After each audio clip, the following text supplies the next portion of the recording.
Les PMM travaillent peut-être pas sur les mêmes sujets, ils travaillent peut-être pas sur les mêmes personas, mais en fait, au final, ils travaillent quasiment tous sur la même chose, c'est-à-dire sur le cycle de vie d'un produit. C'est-à-dire sur la partie lancement, la partie plus maturité, la partie déclin, la partie discovery. Et donc, en fait, ils se recoupent sur énormément de sujets, sur des méthodos. Et donc, c'est ça sur lequel on essaye vraiment de capitaliser pour pouvoir faire en sorte que, au-delà effectivement des sujets, ils se retrouvent sur des thématiques communes.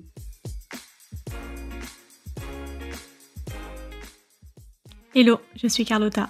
Bienvenue dans Product Marketing Stories, le podcast qui décrypte les méthodologies, partage des conseils et apprentissages concrets pour rendre compréhensible et accessible le product marketing.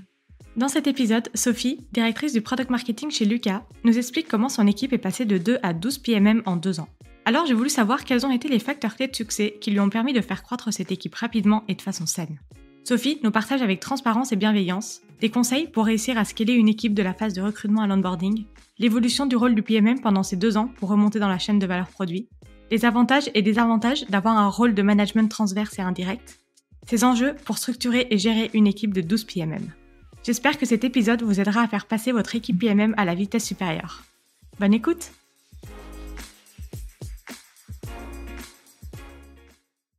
Hello Sophie, je suis ravie de t'avoir sur le podcast aujourd'hui. Comment est-ce que tu vas? Super Carlotta, merci de me recevoir.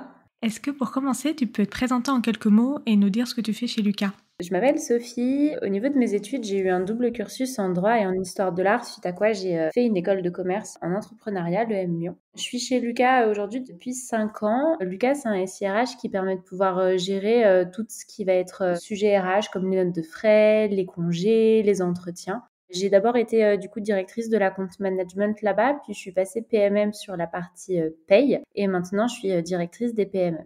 Alors Sophie, tu es là aujourd'hui pour nous partager ton retour d'expérience sur comment gérer l'hypercroissance d'une équipe PMM, pour nous partager tes conseils, tes méthodes et même tes enjeux sur ce sujet. Et c'est vrai que le product marketing, c'est une fonction qui est en pleine expansion en France. De plus en plus d'entreprises cherchent à accroître cette fonction au sein de l'organisation. Alors pour commencer, est-ce que tu peux nous rappeler rapidement le contexte chez Lucas? Qu'est-ce qui a déclenché le besoin de monter une équipe PMM? Un peu le point de départ et où est-ce que vous en êtes aujourd'hui?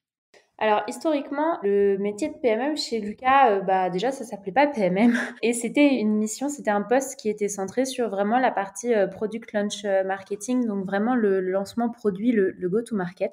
Et en fait, au fur et à mesure des années, on s'est rendu compte que cette fonction-là, elle n'était pas juste nécessaire sur la partie lancement produit, mais qu'elle était beaucoup plus large. Et donc du coup, petit à petit, le poste de PLM s'est élargi au métier de PMM et ça s'est musclé avec d'autres missions comme la partie veille concurrentielle, la partie étude du positionnement, pricing, la partie release note, donc avec toutes les nouveautés produits qu'il peut y avoir en dehors du lancement d'un gros soft, la partie enablement, etc.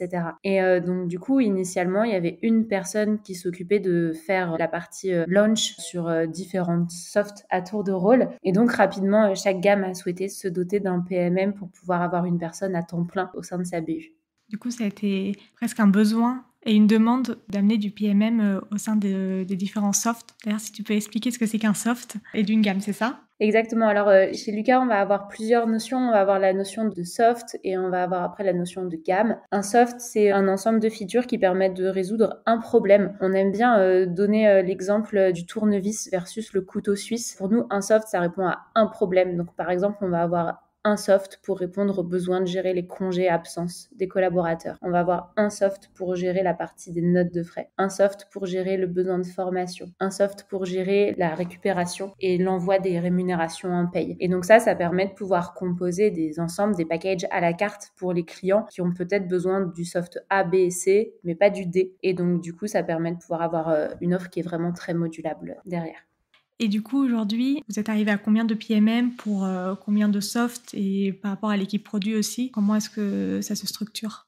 Alors aujourd'hui, on a 14 softs. Si on va sur notre site internet, il y en a pas forcément autant, mais c'est parce qu'il y en a qui sont en cours justement de lancement. Aujourd'hui, on est 12 PMM pour 14 softs. Il y a des PMM qui vont être sur plusieurs softs, donc plusieurs solutions, un soft ou solution, on emploie les deux termes. Les softs vont parfois être agrégés en gamme. Donc par exemple, on va avoir la gamme talent qui va s'occuper de la partie entretien, de la partie engagement et de la partie formation. Et donc on va avoir un ou deux PMM qui vont être répartis sur ces différents softs. soft-là. Et on va également avoir des PMM qui sont en transverse, dont moi, donc qui ne sont pas attitrés à un soft à part entière, mais plutôt sur l'offre Lucas en général, et qui peuvent être amenés à intervenir si besoin pour aider des PMM sur des sujets spécifiques. Et sur la partie produit, aujourd'hui, le ratio, c'est à peu près un PMM pour 2 ou 3 PM, ce qui permet de pouvoir avoir suffisamment de choses pour nourrir le PMM sans que ce soit trop déséquilibré.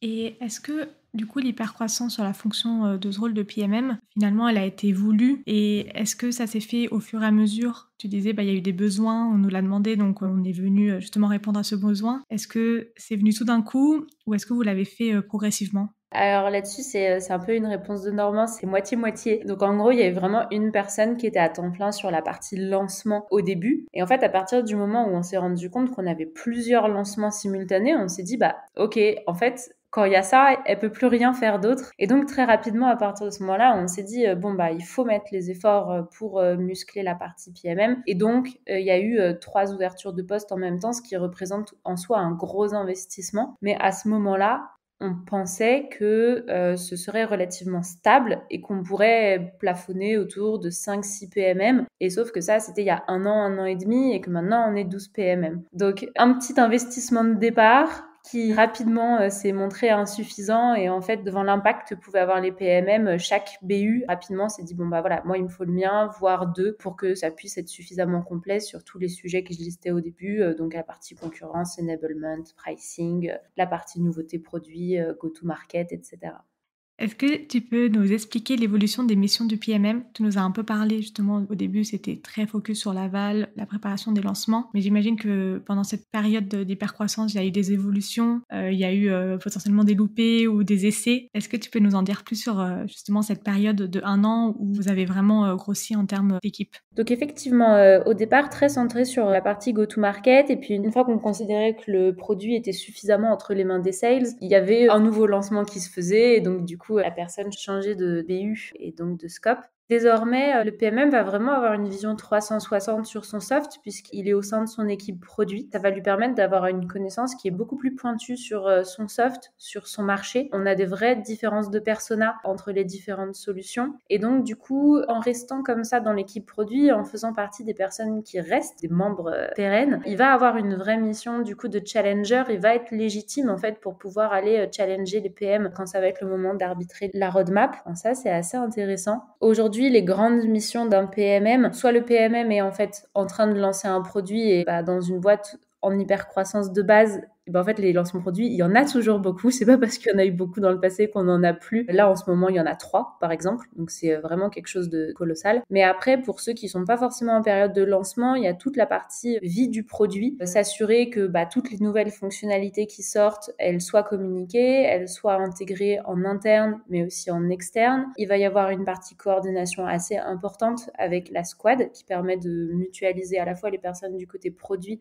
les stakeholders, donc par exemple le PMM, le PM ou le directeur produit, et à la fois les personnes côté business comme le sales enablement, ou comme les consultants, ou comme les personnes plus ops qui vont nous aider à mettre de l'huile dans les rouages. Il va également avoir une partie veille marché, veille concurrentielle assez importante. Nous, on essaye de pas mal muscler cette partie-là avec notamment des interviews win-loss qu'on fait à la fois en externe. On essaye de se muscler là-dessus, et à la fois aussi on essaye d'éduquer en interne pour qu'ils puissent nous faire remonter des retours là-dessus. Mais également tout ce qui va être pricing. Donc est-ce que nos pricing sont toujours concurrentiels? Comment est-ce qu'on définit des nouveaux pricing s'il y a des nouvelles fonctionnalités majeures qui arrivent? Ou encore toute la partie donc roadmap dont je parlais, c'est-à-dire c'est quoi les prios côté business, côté client, et comment est-ce qu'on peut les intégrer dans la roadmap par rapport aux impératifs produits comme la dette technique, comme des features essentielles à livrer, etc.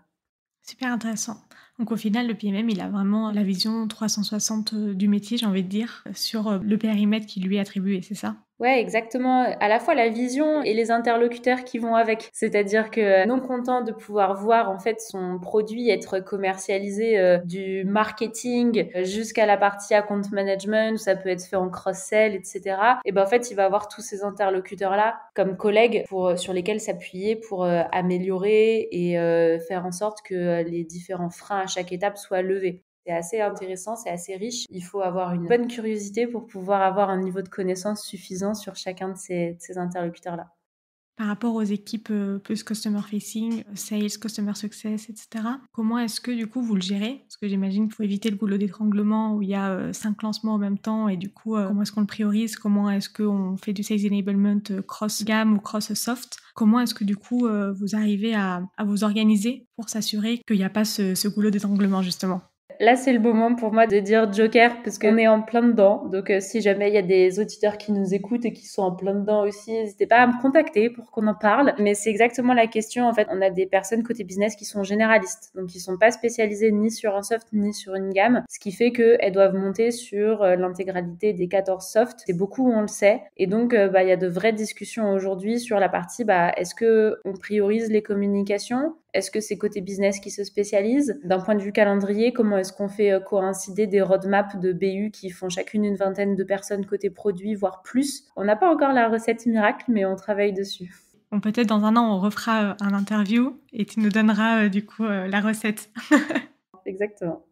Du coup, je me posais la question sur la partie du coup recrutement, ce que vous avez vécu, comment est-ce que vous l'avez géré? Est-ce que vous avez du coup mis en place un process déjà pour définir les besoins, le type de profil recherché, les entretiens à mettre en place? Est-ce que vous l'avez fait au fur et à mesure, vous avez amélioré, on va dire, ce process ou dès le début, il y avait quelque chose qui était déjà assez carré et vous l'avez juste adapté du coup au PMM? La première spécificité, c'est que de manière générale, chez Lucas, on a beaucoup de mobilité interne. Moi-même, en intro, je le disais, je suis passée de la partie account management à la partie PMM. Et beaucoup des PMM aujourd'hui sont issus de mobilité interne. Donc des personnes qui étaient côté business et qui ont souhaité se rapprocher un peu plus du produit en gardant un côté assez 360, assez complet pour faire le pont. Pendant un temps, on n'a pas eu trop besoin de se poser la question du recrutement externe puisque justement ça se faisait sur la base du volontariat. On ouvre d'abord les postes en interne et puis si c'est pas pourvu, on ouvre en externe. Depuis un an, on n'a pas forcément réussi à staffer tous les postes en interne et donc du coup à ce moment-là, c'est posé la question effectivement du recrutement externe et sur cet aspect-là, on s'est basé sur les process qui sont déjà excellents d'un point de vue recrutement chez nous. On a une équipe de TAM, de Talent Acquisition Manager, qui sont vraiment super. Le process, il est rodé, ce qui fait que on a suivi le process classique de recrutement. On n'a pas réinventé la roue. Et en postant les annonces, on s'est également aperçu qu'on avait assez peu de chasse à faire, mais qu'on avait pas mal de candidatures entrantes. Donc ça, je pense que l'image de Lucas, là, cette année, on fait partie du FT 120. On est une boîte qui a une belle croissance, donc je pense que ça séduit pas mal. Donc ça, on a eu la chance de pas avoir trop de chasse à faire. Et après, une fois que les personnes, du coup, sont entrées dans le processus, il y a une étape de screening, donc avec nos équipes RH, suite à quoi s'ensuit un entretien avec le manager. Puis à ce moment-là, c'est OK de notre côté, on envoie un test technique qui, évidemment, est dédié à la partie PMM. Donc là, on a défini quel était notre test technique et c'est sur cette partie-là qu'on a le plus travaillé. Et puis ensuite, il y a un petit oral où on rencontre l'équipe et on débriefe le cas pratique. Et un grand oral, la spécificité du grand oral, c'est que c'est devant 10 casiers, donc devant 10 collègues qui sont pas forcément de son équipe. Ça peut être des devs, des consultants, quelqu'un de la facturation, des juristes, et où on présente le sujet de son choix, que ce soit à la fois pro ou perso. Donc ça peut être assez déstabilisant, mais généralement c'est un super souvenir et ça permet de pouvoir faire en sorte que tout le monde participe au process de recrutement et d'avoir vraiment les regards de ses collègues sur les recrutements qu'on va faire, ce qui est peut-être encore plus important sur des postes de PMM qui par essence travaillent avec plein d'équipes différentes. C'est quelque chose sur lequel on a vraiment envie de continuer à garder ça. Et après, sur les profils qui nous intéressent, on aime bien tout ce qui va être profil avec une expérience terrain. Donc plutôt des profils qui ont été sales ou consultants dans une autre vie. Si c'est pas le cas, d'avoir vraiment une appétence business, chiffres, on s'aperçoit que ça fait vraiment la différence. Quels sont, selon toi, les atouts, les avantages d'être un PMM avec un background plus account management, sales? Pour moi, l'avantage indéniable, c'est que quand il y a besoin d'aller sur le terrain, ça fait pas peur. C'est-à-dire qu'en fait, on l'a déjà fait, on sait ce que c'est, et il n'y a pas de désacralisation à faire. C'est pas un mythe, ça fait pas peur. On sait comment ça se passe. Et quand on sait que les PMM doivent faire des interviews pour vraiment être bons, avoir une bonne connaissance de leur marché, de leur persona, en fait, s'ils ont peur d'aller sur le terrain, s'ils ont peur de parler aux gens, pour moi, ça, c'est vraiment un gros frein. Donc, c'est en ça que l'appétence business est importante. Après, c'est pas un prérequis, c'est-à-dire que parfois il y a des personnes qui n'ont aucun souci pour aller sur le terrain, bien qu'elles n'aient jamais fait de sales, bien qu'elles n'aient jamais fait de consulting. Donc à nous aussi de savoir creuser en entretien selon les profils des personnes. C'est un vrai atout. Et après, je dirais que la deuxième partie, c'est plutôt sur la partie KPI. C'est-à-dire que généralement, les sales, les consultants vont avoir des objectifs chiffrés. Ils vont être à l'aise avec ça. Ils vont être souvent à l'aise aussi sur les outils pour les suivre, Salesforce ou d'autres CRM. Et donc, du coup, ça aussi, c'est un vrai avantage quand on arrive sur la partie PMM pour pouvoir faciliter tous les reporting. Concernant l'onboarding justement des nouveaux arrivants PMM, est-ce que vous avez mis un process en place, un peu une structure de formation? Parce que comme tu disais, vu qu'il y a aussi beaucoup d'internes, il y a quand même un besoin de former sur un peu les fondamentaux de ce que c'est que le product marketing. Est-ce que vous avez mis en place des choses en interne dans ce sens-là ou pas? Dans un premier temps, effectivement, la question de l'onboarding, c'était une question d'abord produit. C'est-à-dire comment est-ce qu'on fait monter en compétence des personnes qui sont issues du business et du business Lucas principalement sur la partie produit. C'est quoi un PM? C'est quoi un designer? C'est quoi un lead dev? C'est quoi la roadmap? Comment est-ce qu'on organise et comment est-ce qu'on arbitre une roadmap? Est-ce qu'il y a des impératifs qu'il faut prendre en compte? Comment est-ce qu'on évalue le nombre de jours nécessaires pour développer une feature, etc. Donc, c'est d'abord cette montée en compétences-là qui était nécessaire. Et puis, en fait, petit à petit, quand on a commencé à recruter en externe, là, effectivement, on a eu besoin de mettre en place une vraie trame commune sur la partie PMM et sur la partie business et pas juste sur la partie produit, montée en compétences sur le soft, etc. Et donc, du coup, là, ce qu'on s'est dit à ce moment-là, c'est ok, bon ben, c'est quoi les missions du PMM aujourd'hui? Donc, ben, on prend la fiche de poste, on regarde aussi dans les faits concrètement qu'est-ce qui vient parfois en plus de la fiche de poste et qui est important. Et on a du coup listé l'intégralité des sujets PMM, que ce soit vraiment plus tourné donc produit ou plus tourné business ou plus tourné peut-être externe. Et on en a fait des mini-blocs de formation qu'on a découpé donc sur 9 semaines, et ce qui fait donc les 9 semaines d'onboarding pour un nouveau PMM. Et après, on s'est également posé entre nous, l'équipe PMM, pour se dire, bon bah voilà, est-ce que sur tel ou tel sujet, il y a des personnes qui sont plus à l'aise dessus? Est-ce qu'il y en a qui sont plus expertes sur la partie sales? Est-ce qu'il y en a qui sont plus expertes sur la partie outillage? Est-ce qu'il y en a qui sont plus expertes sur la partie produit? Pour se répartir en fait les différentes formations entre nous. Ça permet, de lisser la charge de travail que représente l'onboarding d'une personne, et je pense que ceux qui onboardent plusieurs personnes par an savent très bien de quoi je parle. Ça permet aussi de pouvoir faire monter en compétences parce qu'il n'y a pas de meilleur exercice que de devoir former quelqu'un. On se doit d'être irréprochable quand on forme des gens. Et après, également, ça permet aussi de renforcer l'esprit de corps. Comme ça, un nouveau PMM qui arrive, et ben en fait, il a l'occasion de voir tous les PMM et avec, je dirais, le meilleur d'entre eux sur chaque sujet. Donc, c'est quelque chose qui est assez bien. Pour donner des exemples, sur la partie connaissance du parcours client de A à Z, bon, bah, moi, ayant été sales un grand nombre d'années, c'est moi qui m'en occupe. À l'inverse, on a un consultant qui est passé PMM, et ben lui, il s'occupe de pouvoir détailler un peu plus la partie consulting, qu'est-ce qui se passe quand le projet est en cours de déploiement, d'activation, qu'est-ce qui se passe au niveau du support, etc. Et on a d'autres personnes qui, à l'inverse, sont très à l'aise sur les outils. Bon, bah là, c'est elles plutôt qui vont aller en parler. Ou fun fact, il y en a qui ont rencontré pas mal de soucis avec certaines thématiques, comme par exemple des thématiques de communication in-app. Et ben c'est ces personnes-là qui vont pouvoir faire le Rex en ayant justement toute l'histoire à raconter derrière de ça c'était compliqué, attention, etc. C'est super ce partage d'infos. Est-ce que vous avez des rituels cross-PMM pour justement assurer le partage d'infos, la cohésion d'équipe? Parce que, comme tu disais, si chaque PMM est dans sa squad ou dans sa tribe, bon, bah forcément, il n'y a peut-être pas forcément des liens qui se font tous les jours. Donc, comment est-ce que vous arrivez à vraiment créer une cohésion d'équipe product marketing? Ouais, bien sûr. Il y a 3 choses. Déjà, la première chose qui est hyper importante sur laquelle je rebondis, c'est effectivement, chez nous, les PMM sont dans des équipes produits différentes. Donc c'est un peu ce que je disais au début, il va y avoir une partie plus, gestion des temps et activités, une partie un peu plus finance, une partie un peu plus talent. Et donc en fait, on peut très vite ne pas trop se parler entre PMM parce qu'on est très pris déjà dans sa propre équipe et dans tous les autres interlocuteurs qu'on a pour parler de sujets divers et variés. Donc la première chose à avoir en tête, c'est qu'en fait, les PMM travaillent peut-être pas sur les mêmes sujets, ils travaillent peut-être pas sur les mêmes personas, mais en fait, au final, ils travaillent quasiment tous sur la même chose, c'est-à-dire sur le cycle de vie d'un produit, c'est-à-dire sur la partie lancement, la partie plus maturité, la partie déclin, la partie discovery. Et donc, en fait, ils se recoupent sur énormément de sujets, sur des méthodos. Et donc, c'est ça sur lequel on essaye vraiment de capitaliser pour pouvoir faire en sorte que, au-delà, effectivement, des sujets, ils se retrouvent sur des thématiques communes. Pour ça, du coup, le premier rituel, c'est ce qu'on appelle la guilde. Du coup, ça a lieu toutes les semaines et ça réunit l'intégralité des PMM. Le but, c'est de pouvoir vraiment partager les blocages, pouvoir faire un peu de co-développement, intelligence collective, brainstorming, etc. De pouvoir aussi faire pas mal de Rex. Ça, c'est un format qui est très, très apprécié. Pour donner un exemple, cette semaine, on avait un des PMM qui nous a un retour sur son étude du product market fit sur l'Espagne. Donc, en gros, comment est-ce qu'il a mis son soft à l'épreuve du feu pour savoir en Espagne qu'est-ce qu'il fallait adopter, donc sur la partie recrutement, interview d'utilisateurs, etc., etc. Et donc ça, effectivement, c'est quelque chose que pourront réutiliser tous les autres PMM. Donc c'est assez important, c'est vraiment un rituel phare. C'est pour ça que c'est toutes les semaines, 1 heure. Après, il y a la partie rétrospective. Donc ça, c'est une fois par trimestre. Et le but, c'est de pouvoir se poser, donc toujours entre PMM, pour identifier ce qui s'est bien et ce qui s'est moins bien passé sur le trimestre, pour faire émerger un sujet qu'on peut adresser sur le trimestre suivant. Donc le but, c'est pas que ce soit trop gros, ça reste quand même de l'ordre... alors c'est pas de la quick win non plus, mais c'est peut-être entre les deux. T'aurais un exemple ?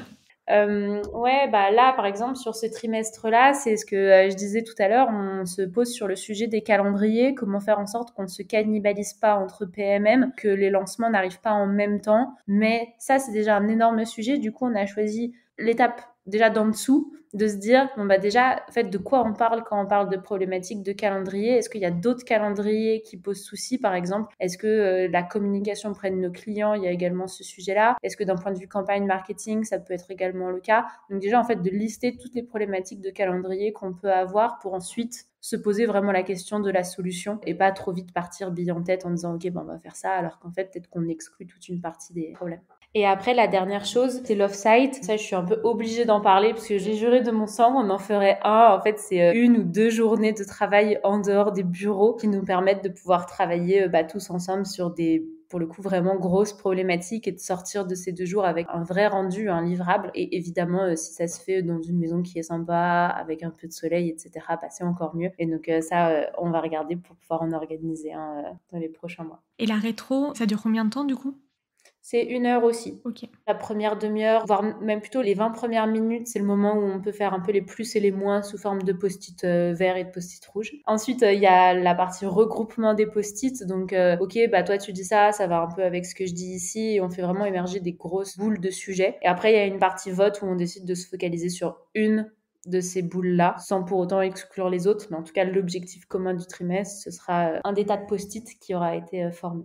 Alors, si on prend un peu de recul, qu'est-ce qui a été le plus challenging dans cette hyper-croissance de l'équipe PMM ? Ce qui a été le plus challengeant, c'est de s'assurer que ce qui existait déjà était bien compris et bien connu de tous, sachant que, comme on le disait, chez nous, chaque PMM est au sein de son équipe produit. Et donc, parfois, il n'y a qu'un PMM par équipe produit, donc c'est pas forcément l'équipe produit qui va pouvoir aider le PMM à dire « Ah bah oui, je sais que vos process d'un point de vue PMM, c'est ça, ça et ça ». Donc ça, c'était pas forcément hyper simple. Et également, il y avait tellement de besoins de PMM qu'ils étaient tous en flux tendu d'un point de vue tâche, et donc c'était pas forcément facile non plus pour eux de demander de l'aide, de savoir qu'ils avaient besoin d'aide et de savoir à qui ils pouvaient demander de l'aide. Donc ça, c'était pas évident, et puis ça a été renforcé par le fait que d'un point de vue transverse, c'est du management qui est indirect. Voilà, c'est pas forcément évident comme position, et les gens vont parfois avoir plus tendance à aller se rapprocher de leur manager en cas de souci. Or, c'est une relation à construire en parallèle de celle avec le manager pour justement pouvoir aider sur cette partie PMM. Et ça, c'est quelque chose que j'essaye de pas mal instaurer avec justement les PMM transverses, qu'on puisse intervenir un peu en goal volant, en soutien d'un PMM qui en a besoin, parce qu'en fait, un PMM ne peut pas être expert de tout sur un soft sur lequel il est déjà lui aussi expert, et donc de pouvoir nous apporter de l'aide et de l'expertise sur des thématiques particulières, comme la partie concurrence, comme la partie lancement, comme la partie enablement, où quand on a fait 2, 3, 4 plans de lancement chez Lucas, on sait très bien